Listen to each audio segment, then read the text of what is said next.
ఒక 1 year back, exactly 1 year కూడా కాలేదు, నాకు బాగా గుర్తు. లాస్ట్ జూన్లో నేను కారులో ప్రయాణిస్తూ ఉంటే రేడియోలో వ్యవసాయ శాఖాధికారి ఒక ఆమె రైతులకు సూచనలు ఇస్తున్నారు. ఏమని? రైతన్నా, వరి కొయ్యలకు నిప్పు పెట్టకండి.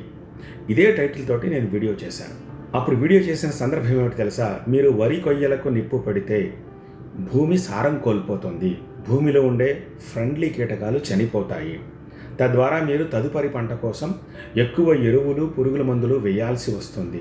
కాబట్టి మీరు ఆ వరి కొయ్యల్ని చక్కగా దుక్కి దున్నేసేయండి కలిపేసి. ఆ దుక్కి దున్నే క్రమంలో సింగిల్ ఫాస్ఫేట్ వేసుకోండి, కొంత న్యాచురల్ కంపోస్ట్ అవుతుంది, భూమికి సారం కూడా వస్తుంది అని వీడియో చేశాను. వేలాదిగా, ఇన్ఫ్యాక్ట్ లక్షలాదిగా దానికి వ్యూస్ వచ్చాయి. అన్ని ప్లాట్ఫామ్స్ మీద వందల వేల మెసేజెస్ వచ్చాయి అప్రిషియేట్ చేస్తూ.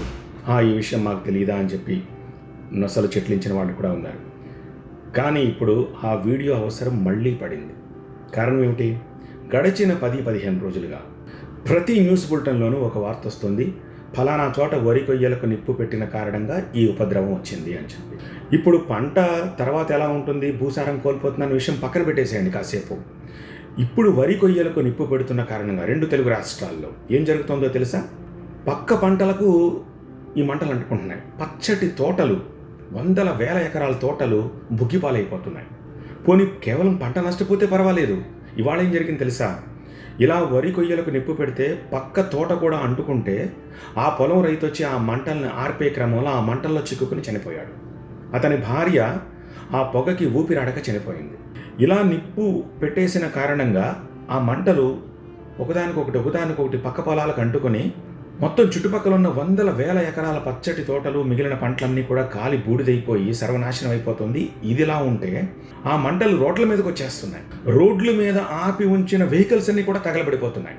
ఆ మంటల ద్వారా వచ్చే పొగ కారణంగా రోడ్ల మీద వాహనదారులకు ఎదురుగా ఏమొస్తుందో కనిపించట్లేదు.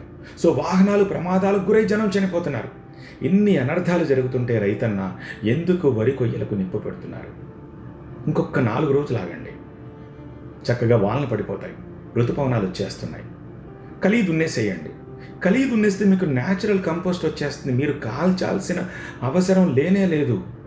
కాస్త సింగిల్ ఫాస్ఫేట్, పెద్ద ఖరీదేం కాదు, కలిపేసి కలీ దున్నేసుకోండి. మీకు చక్కగా ఫర్దర్గా మీరు ఎరువులు వాడాల్సిన అవసరం లేదు, క్రిమిసంహారక మందులు ఎక్కువ వాడాల్సిన అవసరం లేదు. ఎందుకు నిప్పు పెడుతున్నారు? దయచేసి ఇన్ఫర్మేషన్ని 2 తెలుగు రాష్ట్రాల్లో ఉన్న రైతన్నలందరికీ షేర్ చేయండి. వరి కొయ్యలకు నిప్పు పెట్టడం ఆపండి ప్లీజ్.